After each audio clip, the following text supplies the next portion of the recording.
since walang consent ni Golden Boy, walang consent ni Carlos ang kanyang mga magulang to see him from the airport to the parade. So mabuti na rin na iniwasan na mismo ng mga magulang. So, pinanindigan na rin nila yung hindi nila pag-appear sa mga interviews, yung hindi sila nahagip ng camera ng mga mainstream media at mga social media na ma-interview para na rin makaiwas sa anumang intriguing questions na pwedeng ibato sa kanila ng mga social media at mainstream media. Darating ang panahon, we are wishing for that. Darating ang panahon na lalambot ang puso ni Carlos at siya na mismo yung taos-pusong pupunta kung saan siya lumaki at saan siya nakilala ng kanyang mga kapitbahay at mga kaklase. So yan po ang ating inabangan. And according po sa ating mga research, according sa ating mga napanood, na mas minabuti na lang din daw po talaga na hindi dumating o dumalo ang mga kamag-anak ni Carlos sa airport para hindi rin sila mapagbintangan na habol lang nila yung pera, yaman at kasikatan ni Carlos ngayon dahil nga hindi pa talaga sila nagkakausap personal. To our 20 plus Olympian who represent our countries, especially to those who brought us medals from silver, bronze to gold. Congratulations, and we are very proud of you being a Filipino. Kasama po kami sa tagumpay ninyo dahil hindi man kami yung sumabak doon sa katakot-takot at buhay ninyong ginawa. Being a Filipino, we are family.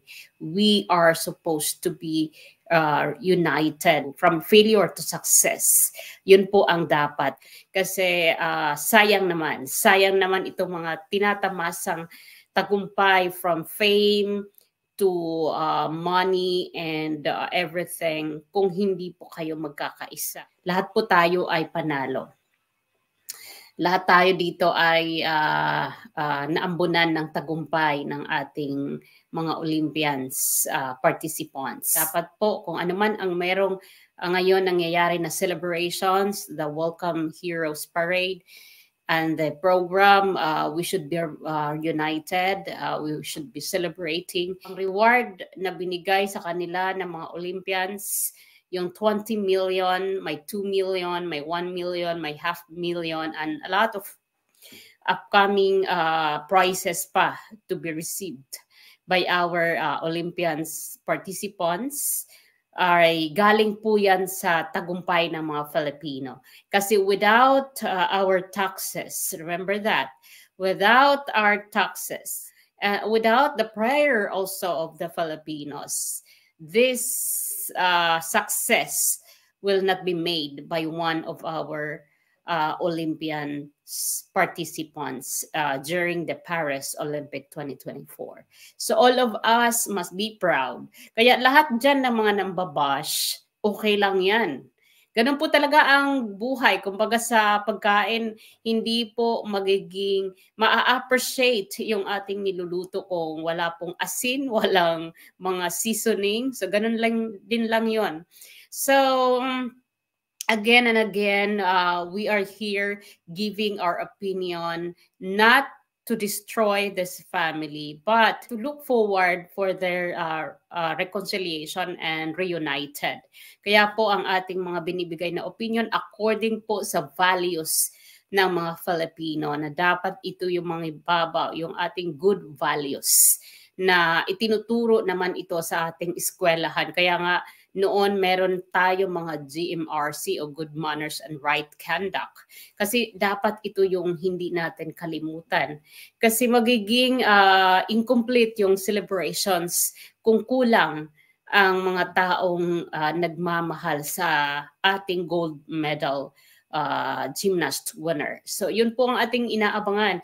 And I'm so very happy na wala, pinanindigan na talaga na wala yung magulang. Hindi ako happy dahil hinahangad ko na hindi sila magkabati-bati. Pero happy ako na pinanindigan na rin nila yung hindi nila pag-appear sa mga interviews yung hindi sila nahagip ng camera ng mga mainstream media at mga social media na ma-interview para na rin makaiwas sa anumang intriguing questions na pwedeng ibato sa kanila ng mga social media at mainstream media.